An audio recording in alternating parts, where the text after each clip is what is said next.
Olá, boa noite, aqui estou.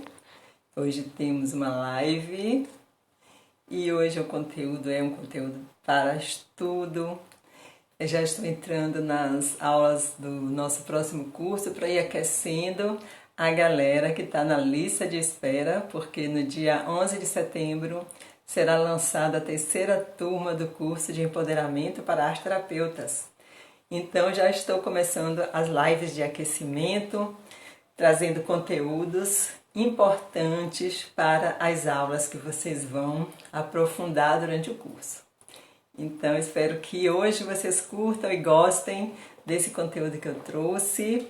E hoje nós vamos falar aqui sobre o ego, desfazendo algumas dúvidas, e também sobre os mecanismos de defesa. Tá bom? Boa noite, meninas. Boa noite, Lea, Margarete, Maria Lala. Olá, queridas. Um prazer enorme estar encontrando com vocês hoje mais uma vez. Já nos vimos na terça-feira, né, com aquela live ótima de tirar dúvidas, perguntas e respostas. E hoje eu estou aqui para também tirar as dúvidas de vocês, quem tenha dúvidas sobre ego, sobre os mecanismos de defesa, e vamos aprender mais um pouquinho, que é a nossa rota, nossa meta, é o autoconhecimento, né? Então, para a gente se conhecer cada vez melhor, nós temos que estudar cada vez melhor, aprendendo os conteúdos que a gente ainda tem dúvida, porque nunca é demais ouvir aquilo que já estudamos na pós-graduação, depois já lemos os livros de Jung, mas parece que na hora que estamos em ação, na hora que está no atendimento, na hora que está com o cliente na mesa fazendo produções de arte-terapia, a sensação que algumas meninas me falam, algumas alunas minhas me dizem que esquecem algumas coisas, não sabe direito o que é que está acontecendo na sessão, o que é o ego naquele momento, o que é a persona, como é que vai lidar com esses conceitos e pressupostos junguianos no atendimento com a arte-terapia. Então, essa é a finalidade do curso, né? O curso de empoderamento, ele é para esclarecer, aprofundar, trazer esses conteúdos à tona para o atendimento, porque senão fica tudo muito na teoria, né? Fica tudo lá, nos livros, na estante, para a gente se sentar em algum momento e ler. Mas, na verdade, a gente precisa introjetar todo esse conhecimento, e na hora que está ali no atendimento, precisamos aplicar o que nós sabemos, aplicar aquilo que a gente estudou. O arteterapeuta, ele é completo, ele tem uma parte de conhecimento teórico que fica aqui, ó, na manga, aqui no intelecto, que na hora que ele está atuando, isso tudo está por trás da sua performance de terapeuta. É o chão que nós pisamos, né? Jung é a nossa principal coluna. Então é preciso saber, tá com tudo isso aqui, ó, fresquinho, para na hora que a pessoa está ali na sua frente, tendo algum tipo de reação, na hora que ela está escondendo alguma coisa, na hora que uma sombra aflora, na hora que uma emoção muito forte traz um complexo, você precisa saber o que está acontecendo. Não para explicar ao seu cliente, né, bases teóricas da psicologia analítica, não é isso.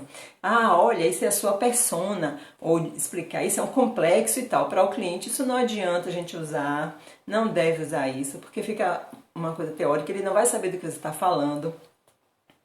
E essa linguagem cria um distanciamento da pessoa. Quando nós estamos com uma pessoa do nosso lado, na nossa frente, como Jung diz, é de alma para alma. Então, você sabe aquilo tudo, mas você esquece aquilo tudo e vai trabalhar ali o seu corpo a corpo, olho no olho, de alma para alma. E nos momentos em que você precisa, essas informações vão aflorando, vão vindo, né, para que você possa usar e saber e aplicar na hora certa. Então, o conceito que todo mundo sempre, né, tem dúvidas o que é o ego, como trabalhar com o ego, O que é que o ego faz? A pessoa realmente precisa se separar do ego? A pessoa realmente é o ego ou não é o ego? Onde é que está o ego na psique? E tudo isso a gente vê que tem na teoria, existe até um símbolo que Jung criou, que é o da esfera, né? Ou a roda ou círculo, onde tudo na roda, tudo no círculo, ou toda a esfera é o inconsciente e apenas uma pequenina parte, né, dessa esfera que é o inconsciente é uma bolinha menor que é a consciência e nela tem um ponto que é o ego.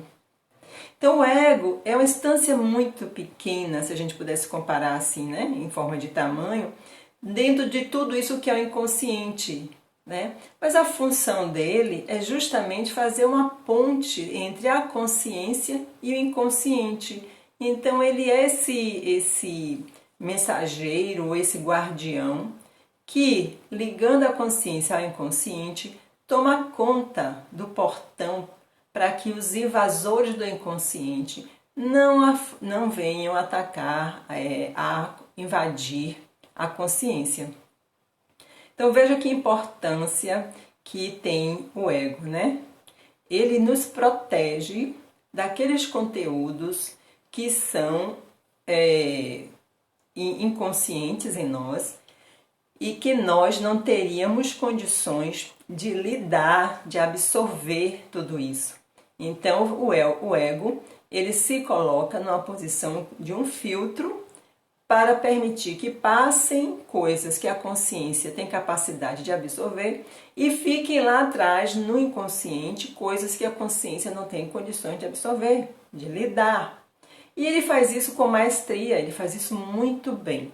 Ele faz isso bem até demais e às vezes ele atrapalha também, porque ele protege tanto, defende tanto esse território, né, da consciência, esse portão, que algumas coisas que a gente gostaria de trazer do inconsciente para trabalhar na terapia, para desvendar alguns mistérios da personalidade, ele considera arriscado, perigoso e aí corta a censura e diz não, isso também não vai passar não.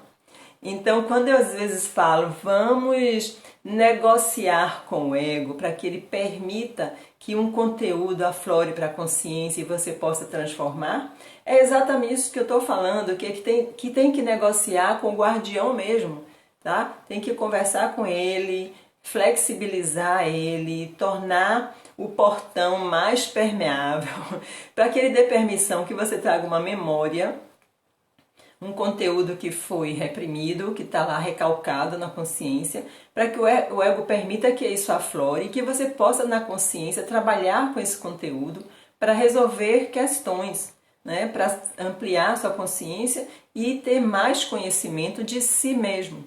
Então é este o papel do ego.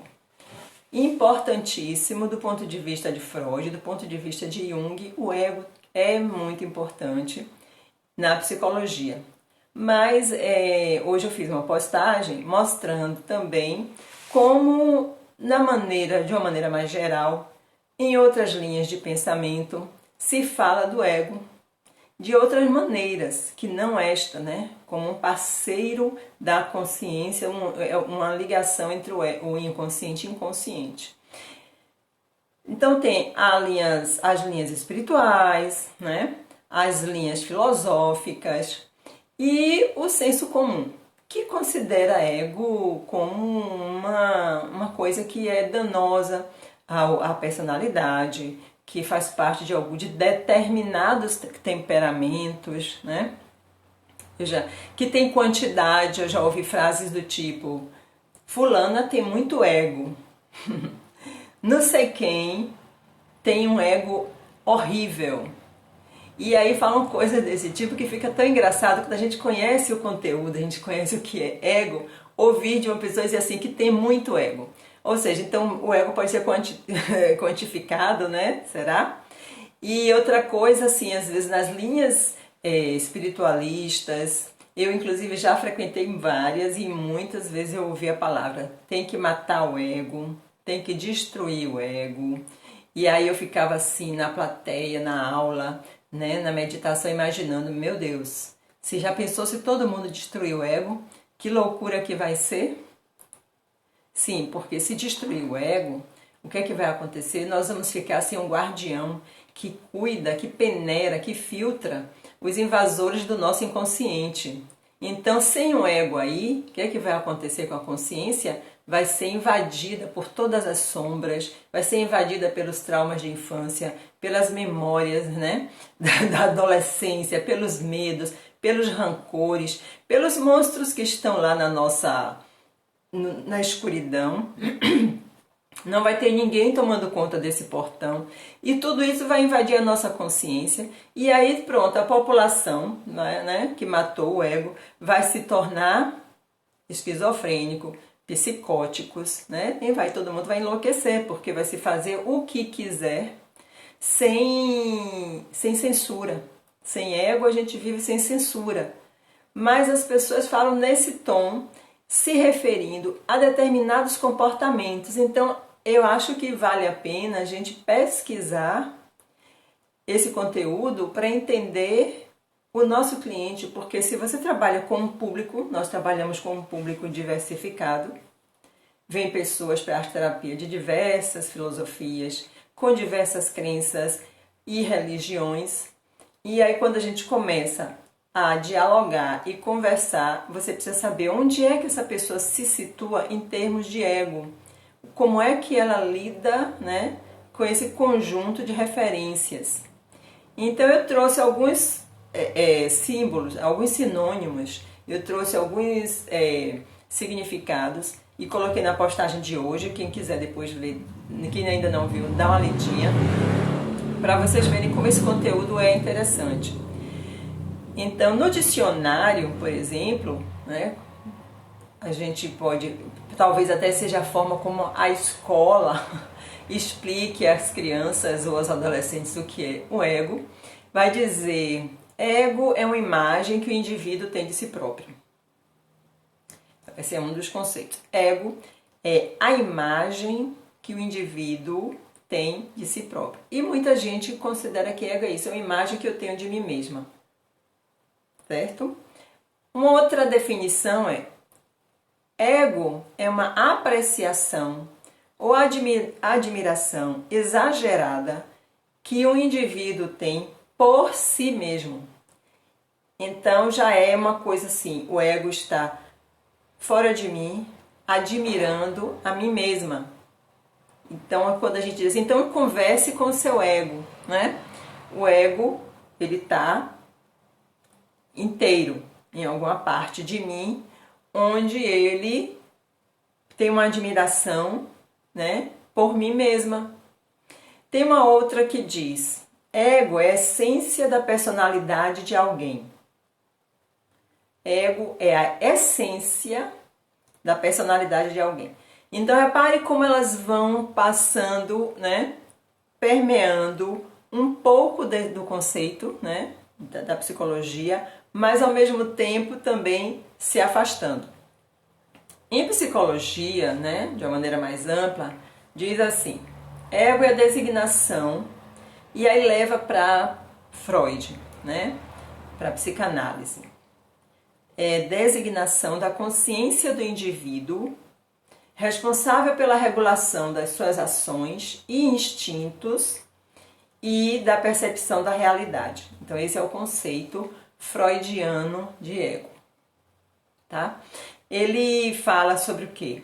Consciência, ele fala sobre ser o responsável pelas suas ações e instintos, então ele regula, que é como Jung diz, que é um guardião que regula os instintos, né, para que não venham tudo para a nossa consciência e a gente passe a agir, né, de acordo com instintos, e também da nossa percepção da realidade, ou seja, o ego é quem está aqui percebendo o que está acontecendo e formulando seu conjunto, né, de conhecimentos, de percepções, de indagações, às vezes trazendo emoções, né, elaborando. Então, essa instância que está nesse momento absorvendo essa realidade, está fazendo tudo isso. É o ego. No dicionário de filosofia eu encontrei uma muito interessante, que ego é o termo do século XVIII. Imagine, foi lá no século XVIII onde a filosofia descobriu o ego, para indicar a atitude de alguém que dá importância predominante a si mesmo, aos seus próprios juízos, sentimentos ou necessidades e pouco ou nada se preocupa com os outros. Não é interessante? E ainda diz, muitas vezes o egoísmo foi considerado atitude natural do homem. E aí agora a gente tem o ego e um ismo, quer dizer, um ismo é uma maneira, né? É um modo de ser ou de fazer alguma coisa. Então, egoísmo. E esse egoísmo, tá?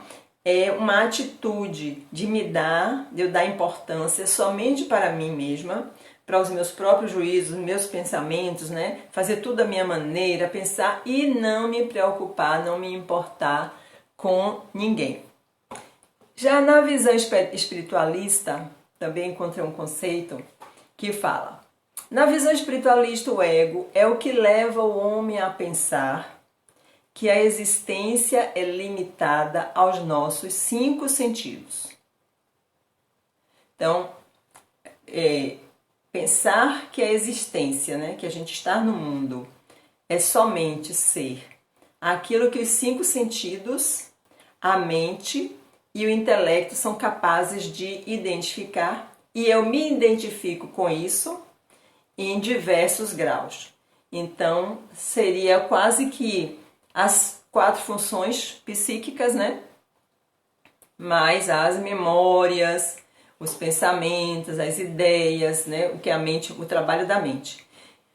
5 sentidos e a mente e o intelecto é uma visão mais espiritualista. Nessa visão é quando você é ensinado nessas linhas para não ficar no ego, matar o ego, ficar com uma consciência mais elevada, uma consciência de alma e abandonar a consciência do corpo.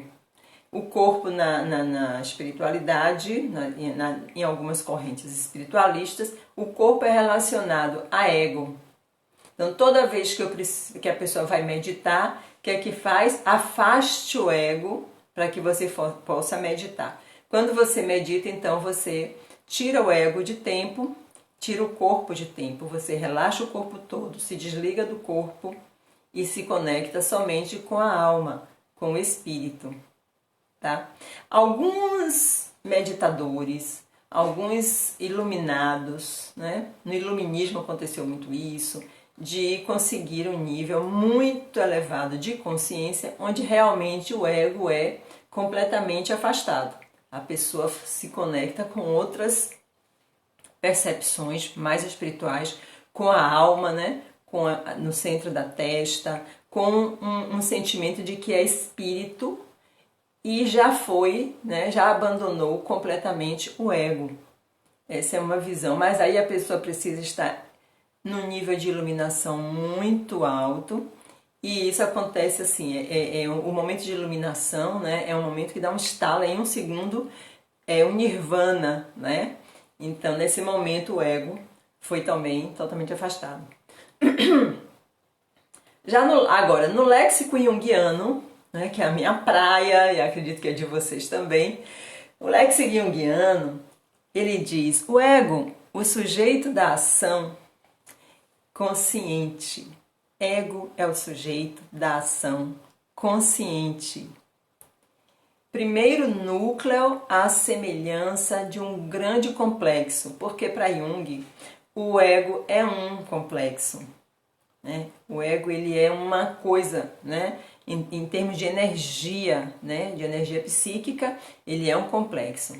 E é um complexo de identidade, tá bom? Então não tem vários complexos de superioridade, de inferioridade, complexo disso, complexo daquilo. O ego é o complexo de identidade. E se forma na consciência. que é o seu centro. Então, o centro do ego é a consciência lá onde ele está. E ele se estrutura a partir do inconsciente. Então, primeiro o inconsciente, né? Depois a consciência, depois o ego. E o ego é muitas vezes confundido com o centro organizador e diretor do aparelho psíquico. Né? Existe essa confusão do ego ser confundido com o centro organizador, mas ele não é. E às vezes ele se pensa sendo o self, o centro de tudo.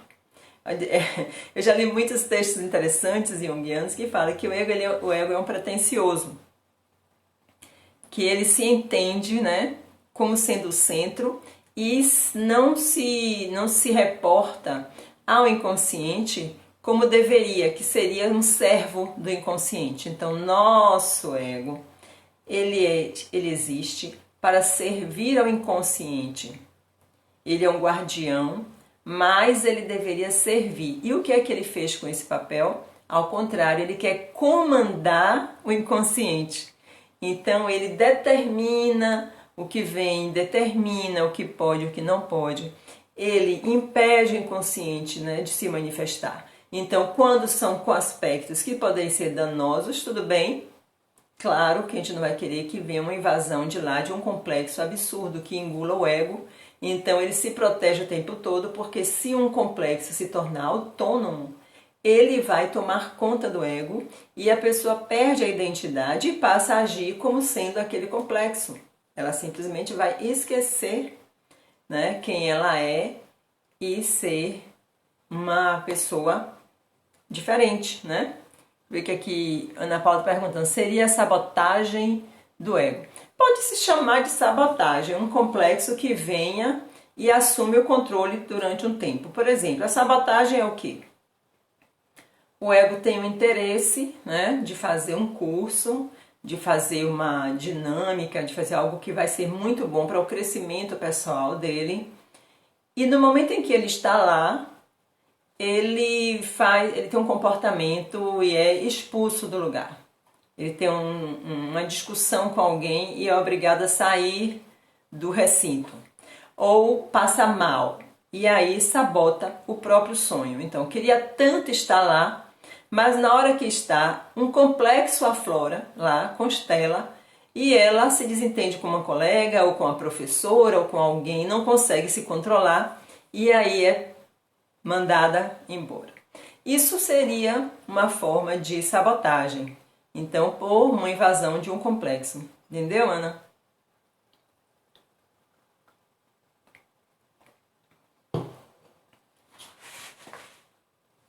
Tá travando, mas não é aqui não, viu? Pode ser por aí. Aqui o sinal tá super estável hoje.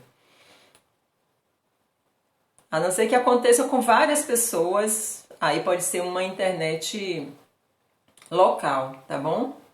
Leia entendeu também? Tá aí, tá perfeito? Ótimo. Agora eu vou falar um pouco dessa. A Aninha trouxe aí a autossabotagem, né? Que já é um comportamento que a gente percebe que é quando o ego falha, quando o ego não está forte. E essas questões de autossabotagem mesmo, é quando um complexo né? Quando o ego é afetado por um complexo. Por que isso pode acontecer? Porque o ego também é um complexo. E se vem um complexo da psique, um complexo vem da sombra, ele vai tomar o lugar do outro. O ego vai ser posto de lado e o complexo que vem vai ativar, né? Vai ser ativado. Entendeu? Então o ego ele não é fixo, ele está na consciência, mas se um complexo for mais forte e o ego for mais fraco, é capaz do complexo engolir o ego. E a pessoa, então, afetada, ficar com uma personalidade diferente. Aliás, vocês já viram casos de dupla personalidade? Tem pessoas que têm tripla personalidade?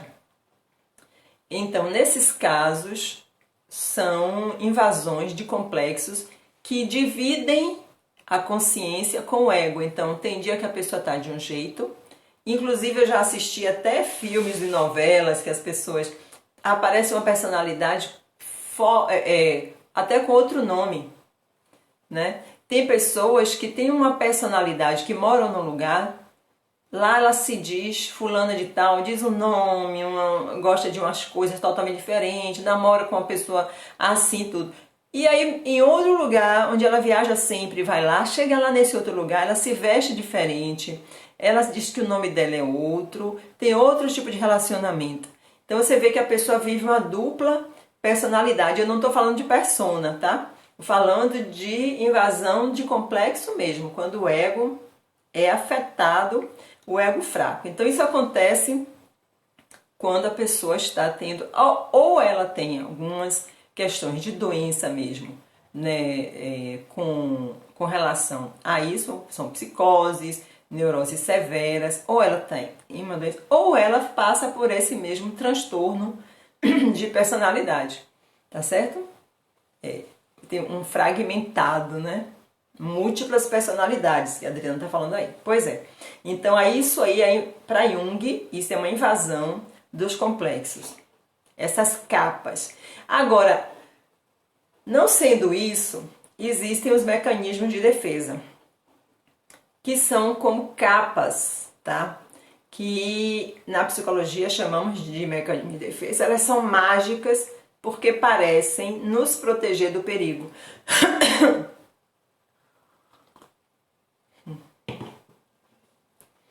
Então são como capas, o mecanismo de defesa são como capas que a pessoa usa para evitar ser visto ou ver alguma coisa que não está aguentando, que não está preparado, que não gostaria de ver. Então são como estratégias, tá? E essas estratégias de comportamento, elas funcionam durante um tempo, né? Eu vou falar aqui quais são. Elas funcionam durante um tempo, mas não funcionam para a vida toda, não funcionam todo o tempo, tá certo? Esses conceitos vêm da psicanálise. A gente empresta, né, como terapeutas junguianas, Jung traz esses conhecimentos, mas a gente sabe que eles são da psicanálise, a gente fala sobre isso, mas quem trouxe esses mecanismos de defesa primeiro foi Freud, tá certo? Então ele relaciona isso ao ego, ao id, ao ego e ao superego. Mas em Jung vocês vão ver que nós falamos também dessas capas de psicologia, das projeções, de todas essas questões ligadas ao mecanismo de defesa. E a gente vai entendendo isso nas personas, nos sonhos, aparecem mecanismos de defesa, no comportamento das pessoas. E a gente também fala assim. Então, vamos lá. Sabe aquele comportamento que eu não ouço, eu não quero escutar, não me fale sobre isso, que a pessoa nega completamente alguma coisa que acontece, alguma notícia que ela está recebendo, ela não quer ouvir. Então isso me faz tanto mal que eu prefiro viver na ignorância. E viver na ignorância é muito perigoso. Então o mecanismo de defesa faz com que a pessoa se anestesie, feche os olhos, tape os ouvidos, não entre em contato, né? E alguma coisa acontece e é tão danoso para ela, é tão difícil, que ela prefere viver na ignorância, ou seja, na total alienação sobre aquele fato. E aí na arte-terapia nós buscamos o quê? A consciência, né? Ampliar a consciência das pessoas, trazer ao conhecimento dela de forma que ela possa usar, que ela possa reconhecer, que é a forma simbólica. Então nós vamos ressignificar o fato, nós vamos ressignificar esse conteúdo, essa notícia ou essa morte, o que quer que a pessoa esteja negando, rejeitando, desaprovando dentro de si. A gente na arte-terapia ressignifica, é preciso lidar com isso.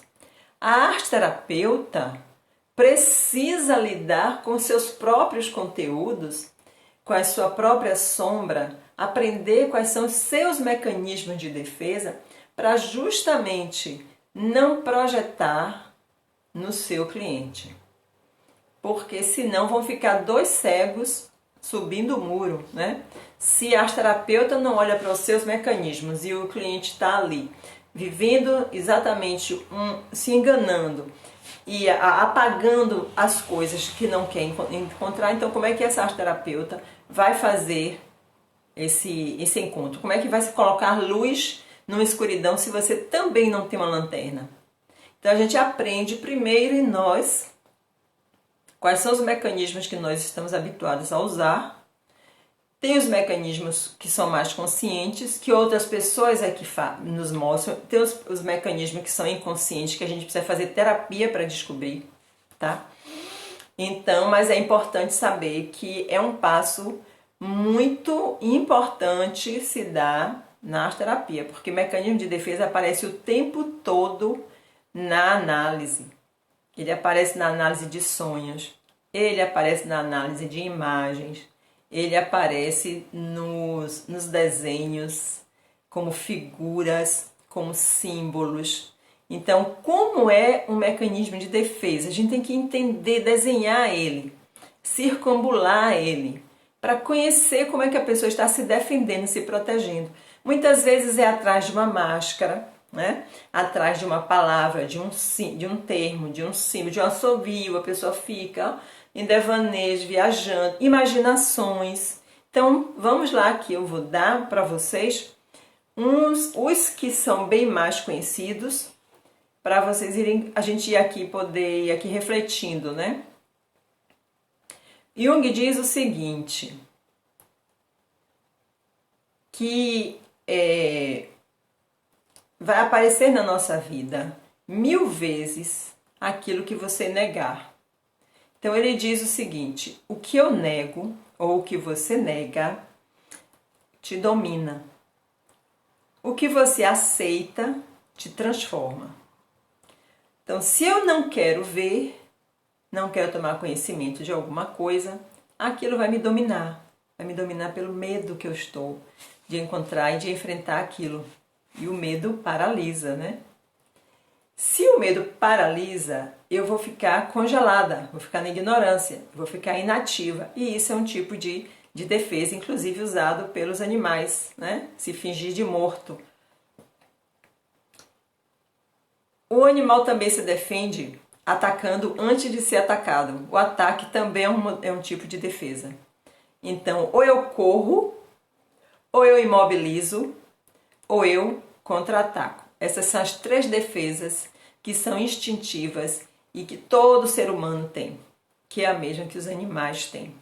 Nós fazemos isso naturalmente como forma de proteger o nosso corpo, que era assim que o homem primitivo vivia nas florestas e lá ele podia ser atacado e ser comido por um leão a qualquer momento, né? Então, dos nossos instintos, esses 3, tá? São os nossos 3 mecanismos de defesa naturais, são esses 3. Correr mais rápido do que quem está correndo atrás de nós, ficar imóvel, se fingir de morto, ou atacar primeiro.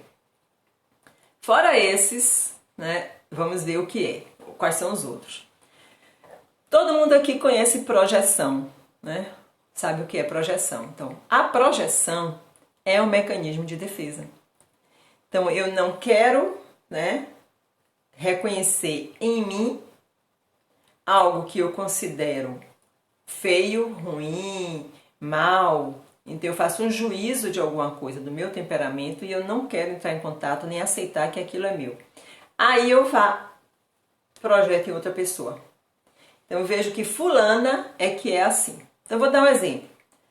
Eu sou uma mulher, eu sou uma pessoa, digamos assim, que tem o costume de falar mal dos outros.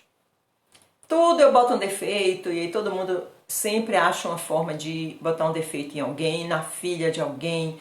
Falo mal do marido, aí faço fofoca, falo mal de um, falo mal de outro, falo mal de um, falo mal de outro. E uma amiga minha, conhecida, né? Eu falo fulana é muito fofoqueira.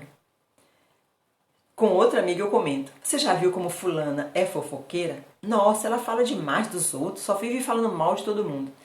E aí essa minha amiga, para quem eu estou falando isso, olha para mim assim e fica sem acreditar que eu estou dizendo que uma outra pessoa é aquilo que ela vê em mim. Então a cara de incrédula dela, né? Eu nem enxergo, eu nem entendo por quê, porque eu não acho que eu sou. Eu estou falando de uma outra pessoa, estou projetando em outra pessoa o que eu sou, mas eu não acho que eu sou, não sinto que eu sou, porque é inconsciente em mim. E minha amiga fica me olhando assim, ó. Porque ela está vendo que quem é a fofoqueira? Quem está sempre falando para ela mal de outras pessoas, quem é? Eu. Então ela enxerga a minha sombra. Eu não estou enxergando, mas ela está enxergando. Entenderam? Então, isso é projeção. Eu boto lá fora o problema que é meu. Por quê? Porque eu não quero me considerar uma pessoa assim. Da mesma forma, é uma pessoa sovina, né? Que fica guardando dinheiro, e aí quando sai com os amigos, ela vai, na hora de dividir a conta, né? Tem 6 pessoas na mesa, todo mundo comeu e bebeu e bebeu e comeu, e aí na hora de dividir a conta por 6, ela diz: ah, eu gostaria de pagar somente a minha parte, eu não comi isso, eu não comi aquilo, eu bebi pouco, não sei o que lá. E aí a sovinice aparece. Nessa hora, o que é que ela está fazendo ali? Todo mundo está enxergando a sombra dela. E ela vai dizer o quê? Que ela está sendo justa, que ela tem direito, né, a ter esse comportamento. Só que se olhar na vida dela, ela é sovina em vários outros aspectos da vida dela, mas ela não enxerga, né? Ela faz isso consigo mesma e ela não está enxergando. Então ela se defende por trás de uma explicação. E quando a pessoa se explica, ela está intelectualizando o defeito. E esse é um outro mecanismo de defesa. Então, você faz uma coisa ruim, muito feia, né? E depois explica com que razão você fez aquilo e por que se faz aquilo, e aí enche aquilo, floreia de explicação, intelectualiza. Né? Intelectualizar é um mecanismo de defesa também. Então você pode projetar no outro, né? Que é um mecanismo de defesa, você não é nada daquilo, o outro é que é. E intelectualizar. Intelectualizar é assim: ah, pronto, o marido bate na mulher. E depois dá uma justificativa explicando que é porque ela se comporta daquela forma e aquela maneira dela se comportar tira ele do sério, faz com que ele se torne violento e ele não gostaria de fazer isso, mas ela provoca ele dessa forma. Ele também viu isso quando ele era criança, o pai dele batia na mãe dele e ele não tem como controlar porque isso já veio desde a infância dele, e aí ele vai dar uma explicação toda intelectual, às vezes até psicológica, para o fato de ter sido agressivo de ter agredido a mulher dele. Isso é um mecanismo de defesa, porque ele acha feio o que ele faz e ele não consegue se controlar, então aí ele vai lá e intelectualiza. Entenderam? Ou seja, quanto mais nós projetamos fora de nós, mais cegos nos tornamos. Quanto mais nós explicamos os nossos defeitos, as nossas fraquezas, mais cegos nós vamos nos tornando. Porque quanto mais enflorear, pior vai ficando. Por quê? Porque é sombra e a sombra vai crescendo na escuridão, ela vai aumentando na escuridão, certo? E o negação. Já ouviram falar desse mecanismo de defesa, de negação? Quem conhece? Quem sabe como é a negação? Projeção eu sei que vocês sabem, porque esse é o mais, né, que a gente fala sempre em Jung, se fala muito da projeção, então a gente já está acostumado a falar. A intelectualização também, que é bem comum, muitas pessoas usam intelectualização, que é transformar tudo em um conceito, em uma explicação e não assumir, né, um erro, não assumir uma coisa. Agora, como é a negação? Negação é tapar aquilo, né? Tudo que a gente não quer ver. Cobre, encobre. E projeção está muito ligada à negação. Por meio da negação, nós tapamos uma coisa que nós não queremos ver e ela é uma defesa contra dor, contra angústia. Então, quem já viu, a negação acontece muito no luto, tá? Morre alguém e a pessoa não cai a ficha, tá? Recebe a notícia, tá? Tipo, a mãe recebe a notícia de que o filho morreu. É tão duro isso para ela, é tão doloroso que ela continua durante o dia fazendo comida, arrumando o lugar dele na mesa, arruma o quarto, como se ele fosse chegar de noite. Entendeu? Essa é a negação máxima, assim. Não aconteceu isso, não aconteceu. Isso não é comigo, isso não aconteceu. Então, nega completamente. E todas as pessoas, quando morre algum ente querido, que a pessoa ama muito, ela passa um período na negação. A negação da morte. Não morreu, vai chegar, não deixa de desarrumar o quarto, não deixa tirar a roupa do armário, doar. Então fica um tempo até ir aos poucos se convencendo de que aquilo realmente aconteceu. Ana Paula está dizendo que tem pais que negam os transtornos dos filhos. E muito. Ele vê o filho com um comportamento estranho. Eu falei ontem, terça-feira, na postagem sobre o suicídio, que é perigosíssimo a negação quando o filho está com depressão, com qualquer tipo de síndrome, né, que vai levar a problemas psíquicos, mentais. Espectro de autismo, eu vejo as pessoas não querem que os bebês tenham. O bebê já apresenta o espectro de autismo ainda muito cedo.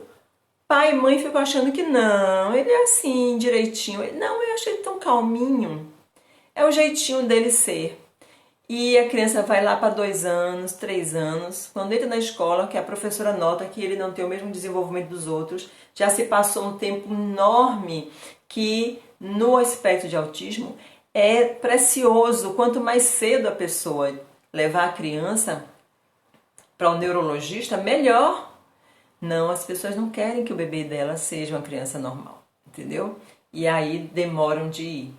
E aí quando leva, a coisa já avançou bastante. A negação não é, gente, não é legal. Negar que o adolescente fica o dia inteiro no quarto, é porque meu filho é assim, esquisitinho, desde criança que ele é assim, esquisito.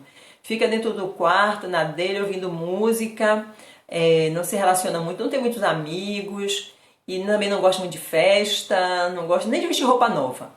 Ele fica no canto dele, quieto, vem aqui, come e volta pra lá. Gente, isso não é normal. Isso é um adolescente, né? Ele não é introvertido, tá? Isso não é introversão. Introversão não é assim. Isso não é timidez também. Então tem coisa aí. E é preciso se observar de perto essas alterações de comportamento, né? A Rafaela está falando, né, que tem algumas mães que vivem esse luto durante muitos anos. Vive. É verdade. Então a negação acontece às vezes com pessoas bem perto de nós, assim, ó. Uma pessoa que você conhece muito bem, você vai na casa dela e ela está sentada no sofá do lado do marido, só que eles não se falam. Um não fala com o outro, não diz nada. Eles estão ali negando, né, que a relação não vai bem. E aí eles saem com você, vão pra praia, vão pra aqui, vão pra lá, mas você nota claramente que eles não se falam, eles não estão se falando. Eles são formais. Então, muitos relacionamentos chegaram no nível tal onde as pessoas não se separam por pirraça, por dependência mútua, mas já não estão tendo nenhum tipo de relacionamento. Se você for de noite na casa deles, cada um dorme num quarto separado. E às vezes, eu já soube de casos que dormem na mesma cama, porque o apartamento é pequeno, porque não tem outro quarto. Já vi casos onde um colchão fica debaixo da cama, um dorme no chão, o outro dorme na cama. Então, isso é negação. Negação da relação que já acabou e a pessoa não quer se separar. E aí você vai ver os motivos. Por quê? Na minha família, na minha família ninguém nunca se separou, meu pai e minha mãe não aceitam separação, vai ser uma vergonha a gente se separar depois de tantos anos casados, é melhor ficar junto, né? E aí você percebe aí uma negação de quê? Negação de que as coisas já não estão boas, as pessoas estão negando viver, sair de um relacionamento pobre, ruim, que já acabou, né? A fonte que secou, mas não escolhem viver. Elas escolhem vegetar dentro de uma relação. Né? Isso é vegetar, porque vida existe. Toda vez que você dá um passo para frente, a vida se apresenta. É você que decide. Mas ficar sentado de braços cruzados esperando o tempo passar para ver se um dia morre ou se um dia alguma coisa acontece que force, né, a um dos dois sair da casa, ou esperando pela viuvez. Já pensou? Que vida é essa, né? Então isso é negação, certo? E outra coisa, né, que Jung fala, que você viver fora da realidade e viver na negação, você pode levar a uma psicose. Então, coisas muito graves podem acontecer quando a pessoa nega, né, uma realidade. E é preciso tomar cuidado, principalmente com pessoas idosas mulheres idosas que ficam sozinhas, ficaram viúvas e estão negando, né, a morte do marido. Eu tive uma cliente que ela levou 12 anos sem conseguir tirar a aliança do dedo, dizendo a todo mundo que ela se mudou da cidade onde ela vivia com o marido morreu, foi morar numa cidade no interior e dizia a todo mundo que o marido dela ficava em casa, que não gostava de sair. Ninguém nunca via esse marido, mas pensavam que ele era depressivo, pensavam que ele era estranho, e ela trabalhando, fazendo tudo na cidade. Quando perguntavam, ele está em casa, ele não gosta de sair. E ela não estava vivendo com ninguém. 12 anos, aliança no dedo, e ela negando que o marido tinha morrido. O recalque, tá? Também é um mecanismo de defesa. Recalque, que também é chamado de repressão.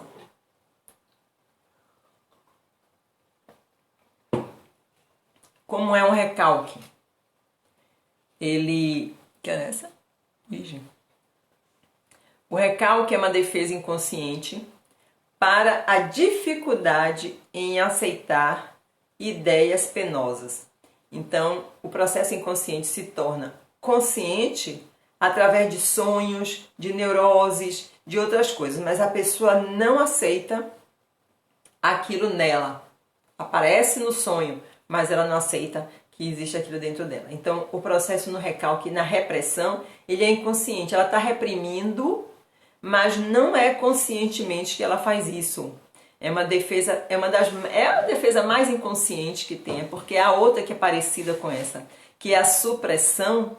A supressão, ela é proposital. A pessoa sabe que está suprimindo os seus sentimentos, mas a repressão não sabe, é inconsciente. Então é um processo que tem o objetivo de proteger a pessoa, né? Ela é uma proteção interna. Manter no seu inconsciente aquelas ideias, aquelas representações das pulsões que ela sente dentro de si que poderiam afetar o seu equilíbrio psíquico. Então está tudo reprimido lá.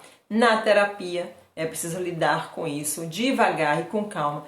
Todos os mecanismos de defesa, quando aparecem na terapia, é preciso lidar com muita cautela para não expor e ele não se reforçar. Porque toda vez que você tenta trabalhar, ele se torna mais forte. Então é preciso saber como simbolizar, como ressignificar, como trazer para a consciência da pessoa de forma que ela acate, aceite, entenda, certo? E aí na repressão, acontece às vezes na infância, de ter sido muito reprimido desde criança, aprende a se reprimir a si mesmo, então de uma maneira tão natural que nem parece, certo? Mas aquilo tudo reprimido dentro de si. Como é que se manifesta? Doenças psicossomáticas. Muita coisa que foi reprimida aparece depois como somatizações, como tumores, doenças de pele, né, como acne, por exemplo. Então, as somatizações, elas vêm de coisas reprimidas no inconsciente. E a regressão é o recuo do ego. Então, ele foge de situações, de conflitos, do que está acontecendo agora, para um estágio anterior ao agora. Então, por exemplo, uma criança que a mãe tem um filho, quando ele fez 6 anos, ele já não faz mais xixi, ele come sozinho, não faz mais xixi na cama, né? Vai para a escolinha e tal. Quando a mãe engravida, ele começa a apresentar comportamentos regressivos. Ele aparece às vezes, faz xixi na cama, começa a chupar dedo, unha. Então ele vai para a oralidade, às vezes para a fase anal. Então ele regride para o estágio anterior. De 6 anos ele passa a se comportar com 3, com 2, entendeu? Como uma criança de 2, em alguns comportamentos você percebe por causa do irmãozinho que vai chegar. Isso é uma regressão. Mas o adulto também regride a essas fases. E o nosso comportamento é quando você quando você foge de uma situação que é conflitiva, que você é posto à prova em alguma situação, às vezes você começa, bota o dedo na boca, chupa o dedo, rói a unha, bota a caneta na boca e fica mordendo o bocal da caneta, morde lápis. Isso é descarga, é uma forma de você botar alguma coisa na boca, né? Voltando para a fase oral, tá certo? Então, outro exemplo é quando a gente regride gaguejando. Você entra numa fase num conflito muito grande e a criança de uma hora para outra começa a gaguejar, um adolescente começa a gaguejar quando ele está sendo exposto, né, numa situação onde ele fica muito mal visto, fez alguma coisa e aí foi muito criticado, aí entra numa gagueira, né, que é uma maneira, um modo de regressão também. O deslocamento, tá? Deslocamento é incrível. Eu acho que isso aí vocês vão reconhecer bonitinho. Cláudia está dizendo que fez isso quando a irmã dela de 2 anos, 2 anos mais nova, nasceu, né? Pois é. E o deslocamento é assim. Quando os sentimentos, geralmente acontece muito com a raiva, são projetados para longe da pessoa que é o alvo da raiva, né? E normalmente para uma vítima mais inofensiva. Então, eu tô no meu trabalho, aí meu chefe vem, grita comigo. Eu tô morrendo de raiva dele, fico com raiva, mas eu não posso gritar com ele também, tá? Trabalho o dia todo, vou pra casa. Chego em casa, grito com a minha filha. Pronto, passei o grito adiante. Desloquei, mas geralmente é com a mesma coisa, tá? Gritaram comigo, eu guardo aquilo, daqui lá na frente vou lá, grito com alguém. E aí, aquela pessoa que recebeu o grito não grita comigo. A minha filha não revida. Ela vai lá, grita com o irmão mais novo. Aí o irmão mais novo vai lá, chuta o cachorro. Ou seja, isso é um deslocamento de raiva onde não volta para a pessoa que iniciou, tá? E a gente vê acontecer isso nas famílias, nos relacionamentos, né? Em diversos lugares onde tem uma autoridade, a autoridade joga o problema no subalterno, o subalterno não pode reagir, passa para o que é subalterno a ele, e aí lá vai uma cadeia, né? Toda virando. O nome disso é deslocamento.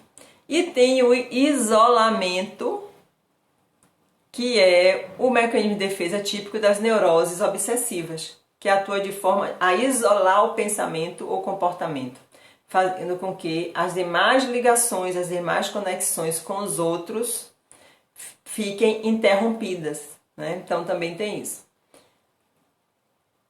A Aninha está falando que é muito comum deslocar para dentro de casa. O que recebe lá na rua, lá fora, aí vem e desconta dentro de casa, né? Tudo isso que vocês viram, ainda tem a sublimação, né? Que a gente faz, é um recalque que precede, ou seja, ela é o processo através do qual a libido se afasta de um objeto para uma espécie de satisfação. Então, sublima o sexo numa pintura, sublima a dança fazendo a faxina da casa. Então eu tô com a energia para dançar, mas eu não posso sair para dançar. Eu pego e faço uma faxina na minha casa com a música alta e começo a mexer tudo, tirar tudo do lugar. Isso foi uma forma de sublimar o meu desejo por dançar. A forma erótica, né? A libido. A gente tem essa coisa de sublimar o sexo, não pode fazer sexo com quem quer, da maneira que quer. Transforma ele numa obra de arte, transforma ele numa escultura, transforma ele em alguma coisa e essa energia ganha a sua manifestação. Agora tem um mito, né? Não vai dar tempo de contar o mito hoje, mas eu vou citar para vocês saberem. Como eu já disse, tem mito para tudo, né? Tem um mito que fala sobre essa forma das pessoas transformarem o medo em um comportamento. Tudo isso, gente, está relacionado a medo de enfrentar a vida, medo de viver a verdade. E o mito de Perseu e a Medusa é o mito que é excelente para a gente trabalhar isso. Porque Perseu ele teve que ir enfrentar a Medusa para cortar a cabeça e libertar, né? Sair da paralisia e que a Medusa paralisava todo mundo, petrificava as pessoas, e isso aí é o símbolo do mecanismo de defesa, né? Ficar petrificado, ficar parado, não entrar em contato, é o que a Medusa faz. E aí Perseu foi o herói que com a sua espada, seu escudo, conseguiu decapitar a Medusa, porque ele vira o escudo brilhante para ela, ela se olha, né, a si mesma no escudo dele, e aí ele vai lá e corta a cabeça dela. Então é uma forma de enfrentar o medo, enfrentar a vida, é viver além, né, para a gente passar além desses mecanismos de defesa e ter coragem, porque através dessa coragem, através desse ato de coragem, nós vamos nos tornar mais maduros, mais fortalecidos. Se a gente enfrentar as nossas dores da forma como elas aparecem, o nosso veneno vai nos curar. Então o próprio medo é transformado em coragem e aí ele nos cura e nós nos transformamos heróis dentro do nosso processo de individuação, que é preciso a coragem. Tá? Na arte terapia, encorajar os clientes a enfrentarem as suas dores, a enfrentarem as suas fraquezas, a se conhecerem, conhecer o seu lado mais feio, não tem problema, é abraçar o que acha feio, assim como abraça o que acha bonito, porque no fim das contas não existe o bem e o mal, né? Existe aquilo que é parte de você, são as suas energias que precisam ser reconciliadas, reconhecidas e integradas. E se a gente não integrar nossas partes, nós seremos eternamente pedaços, metades, e nunca nos tornaremos inteiras. É necessário que isso aconteça, né? A coragem, sim, é que faz a gente levar uma vida significativa, com coragem, passando pelos medos. Aquilo que eu sempre falo, vai com medo mesmo, porque quando você vai com medo, você descobre que não era tão grande assim, que não era tão grave assim, não é verdade? Então, é isso por hoje, nosso tempo terminou e aqui vai um grande beijo para vocês, desejo uma boa noite, muita paz na sua vida e muita coragem para vocês enfrentarem todos os desafios que surgirem. Lembrem desses mecanismos, quando encontrarem isso, diga, eu sou Perseu, eu vou com a minha espada cortar a cabeça dessa Medusa e não vou me deixar imobilizar por esse medo. Eu sei que é doloroso, eu sei que eu não gosto, eu sei que é ruim, eu sei que me desafia, mas eu vou enfrentar. E vocês vão ver como vai surgir um poder em você depois que você passar pela situação e você vai conseguir enfrentar. E outras virão. Então, tudo que vem depois, quando você passou pela primeira, o que vem depois fica mais fácil, né? Assim? Então, vamos ser fortes, né? Mulheres guerreiras, mulheres valentes, mulheres de espada na mão, vencendo cada batalha a cada dia, tá bom? E esse conhecimento levem para o ateliê, levem para os seus atendimentos, porque é muito importante saber lidar com os mecanismos de defesa na arte terapia, tá bom, gente? Simbolizar, ressignificar as dores para que as pessoas saiam dos mecanismos de defesa. Um beijo muito grande, amo vocês, um beijo no coração Até mais!